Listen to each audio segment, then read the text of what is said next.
Assalamualaikum warahmatullahi wabarakatuh. Perkenalkan, nama saya Lindsay Sofina akan membahas polemik tentang Undang-Undang Tentara Nasional Indonesia. Undang-Undang Nomor 34 Tahun 2004 tentang Tentara Nasional Indonesia mengalami perubahan besar melalui Undang-Undang Nomor 3 Tahun 2025. Amandemen ini menimbulkan kontroversi karena dianggap tidak hanya mengubah substansi kewenangan TNI secara signifikan, tetapi juga melanggar prosedur formal dalam proses legislasi. Amandemen UU TNI 2025 ini memperluas peran TNI tidak hanya di ranah pertahanan, tetapi juga di sipil dan keamanan non-tradisional. Perbandingan antara UU TNI yang lama dengan yang baru menunjukkan perubahan signifikan dalam ruang lingkup tugas dan kewenangan Tentara Nasional Indonesia. Salah satu perbedaan utamanya terletak pada perluasan tugas OMSP atau operasi militer selain perang dalam pasal 39. UU yang lama itu tugas OMSP dibatasi dan bergantung pada keputusan politik negara.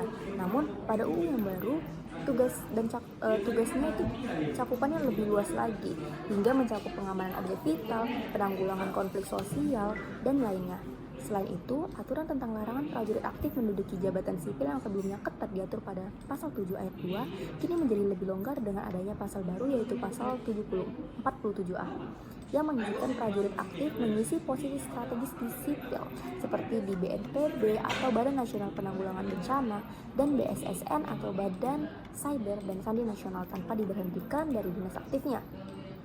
Undang-undang baru juga menaikkan usia pensiunan perwira serta memperbolehkan koordinasi langsung antara TNI dengan lembaga lain dalam pelaksanaan OMSP.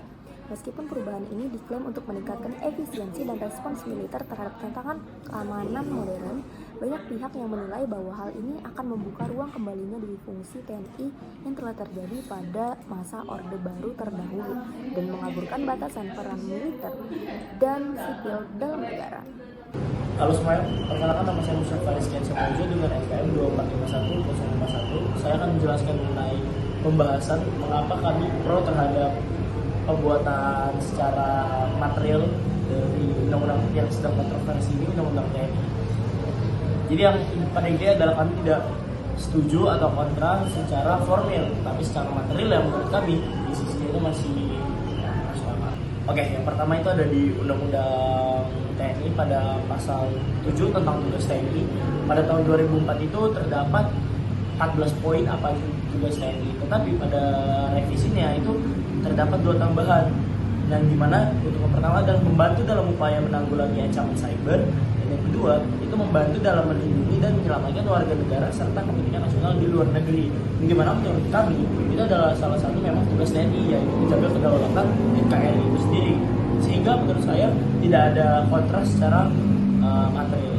Lalu yang kedua juga yang paling sering dan yang saya paling sering dibahas adalah pada pasal 47 Undang-Undang TNI tahun 2020 yang disahkan pada tahun 2020. Itu tentang kementerian dan lembaga yang bisa dimasuki TNI. Memang ada 14 lembaga yang bisa dimasuki TNI, tapi menurut kami itu masih masuk di akal atau memang masih pada ranah TNI sehingga tidak terciptanya yang namanya dui fungsi yang sedang dianggar-anggarkan. Baiklah, Assalamualaikum warahmatullahi wabarakatuh. Perkenalkan, nama saya Dava Rafika Syatufa, jurusan Ilmu Hukum dari Universitas Internasional Batam dengan NPM 2451109. Baiklah, izinkan saya melanjutkan penjelasan dari rekan saya, yaitu seputar Undang-Undang TNI.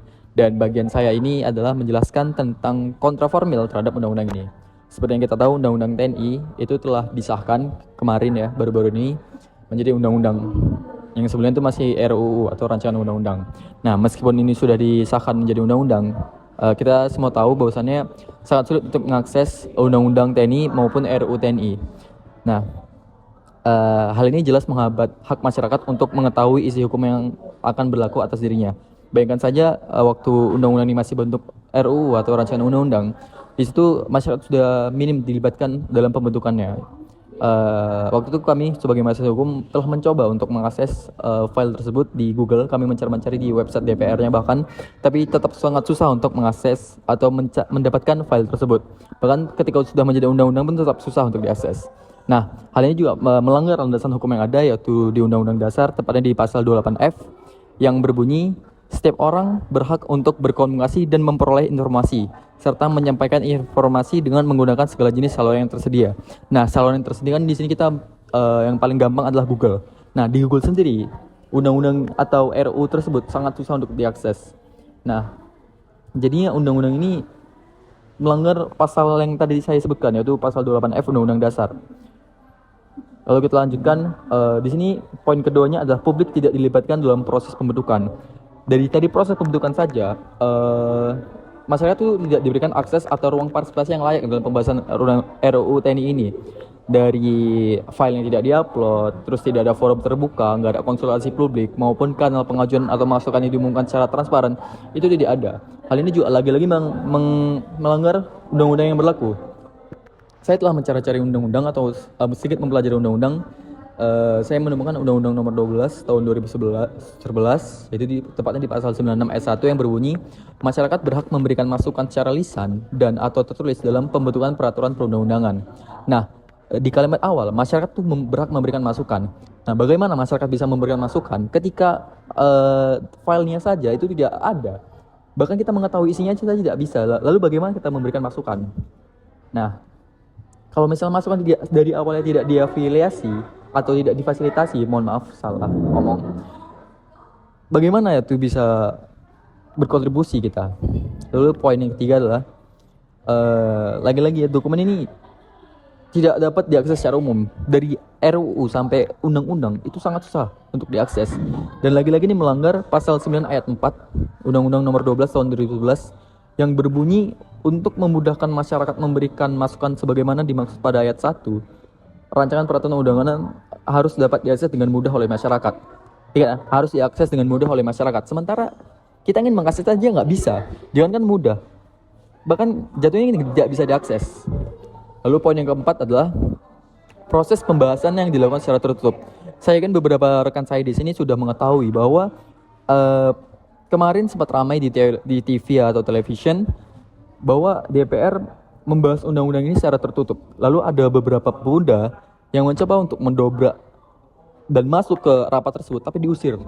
Nah, itu menurut saya sangat miris, karena seharusnya masyarakat itu dilibatkan, bukan malah diusir seperti itu. Dan lagi-lagi ini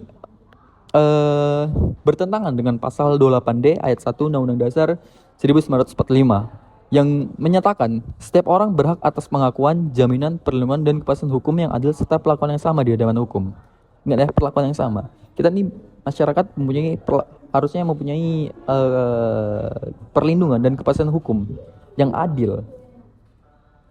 Lalu poin yang kelima adalah ini tuh sempat menjadi sorotan dan kekhawatiran publik ya. Bagaimana ini tidak menjadi sorotan dan bagaimana ini tidak bisa menjadi kekhawatiran publik, sementara banyak kejanggalan-kejanggalan yang terjadi di sini, terutama di prosesnya, di formilnya terutama ya. Karena jujur setelah saya perhatikan di materialnya atau di isi dari undang-undang tersebut, sebenarnya tidak ada yang salah. Dan pernyataan dari beberapa pemerintah yang bilang aman kok, undang-undang ini aman kok, memang aman, tapi prosesnya itu sangat buruk sekali. Kalau misalnya dibilang prosesnya itu tidak penting, salah. Karena saya sebutkan terutama di Undang-Undang Nomor 12 Tahun 2011 itu sudah banyak pasal-pasal yang mereka langgar. Seharusnya pemerintah di sini lebih aware dan lebih perhatian lagi pada prosesnya, tidak hanya oleh isinya. Jangan sepelekan prosesnya, karena kalian sudah membuat aturan itu juga. Kalian sudah jelas menyatakan bahwasannya proses rancangan undang-undang itu penting juga. Ya, jadi jangan sampai kalian juga melanggar. Nah, jadi masyarakat di sini khawatir, karena bagaimana tidak khawatir? Kita mempunyai trauma di tahun 98 yang dimana militer di situ mendominasi. Bagaimana kita tidak khawatir? Tiba-tiba ada undang-undang TNI yang dibahas secara tertutup dan kita tidak tahu isinya. Bagaimana kita tidak khawatir tentang hal tersebut? Nah, disinilah cacatnya peranan pemerintah. Terus mungkin segitu saja ya dari saya. Dan untuk kesimpulan dan lainnya mungkin akan dilanjut oleh rekan saya. Terima kasih.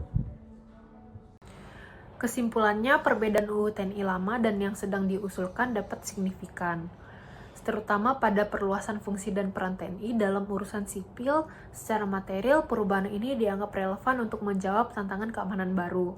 Namun, secara formil, banyak kritik muncul karena minimnya transparansi dan partisipasi publik dalam proses pembentukan UU tersebut. Agar tidak mencederai prinsip demokrasi dan supremasi sipil, reformulasi UU TNI harus dilakukan dengan mengedepankan asas keterbukaan, akuntabilitas, serta menjamin agar TNI tetap profesional dan netral. Reformasi militer seharusnya bukan mundur ke belakang, melainkan maju menuju tata kelola pertahanan negara yang demokratis dan berorientasi pada hak asasi manusia. Sekian dari kami, saya ucapkan terima kasih.